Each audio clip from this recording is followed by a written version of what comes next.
இறைவனை அடைவதற்கு பலவிதமான வழிகள் இருக்குது. இது ஆதியிலிருந்தே எல்லாரும் பார்த்துக்கிட்டு வர ஒரு விஷயந்தான்.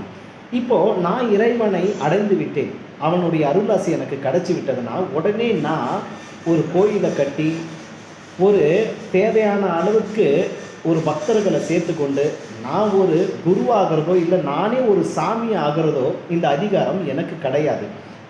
ஏன்னாக்கா நான் ஒரு கோவிலை எழுப்பவோ என்னை பின்பற்ற ஒரு ஆள் நான் தேடுறேன் அப்படின்னாக்கா கண்டிப்பாக எனக்கு ஒரு குரு தேவை. அந்த குருவானவனும் முழுமையாக அனைத்தும் இறைவனை பற்றி தெரிஞ்சிருக்க வேணும். அவன் வேதத்தை முழுமையாக கரைச்சி குடிச்சிருக்க வேணும். அவங்க தான் முதல்ல உண்மையான குரு. இப்போது யார் குருன்னு இருக்கிறாங்க, யார் குருக்கு கீழே சிஷ்யன்னு இருக்காங்க, ஆளுக்கு ஆள் தெய்வ வழிபாட்டில் ஈடுபடுறாங்க, தப்பு இல்லை, அது அவங்க விருப்பம். ஆனால் அவங்கள 10 பேர் பின்பற்ற அளவுக்கு ஒரு வழிபாடை செய்கிறாங்களே அது மிகப்பெரிய தப்பு. அந்த நம்பி 10 பேர் அவங்க பின்னாடி போகிறதே யார் குற்றம் சொல்லலாம்?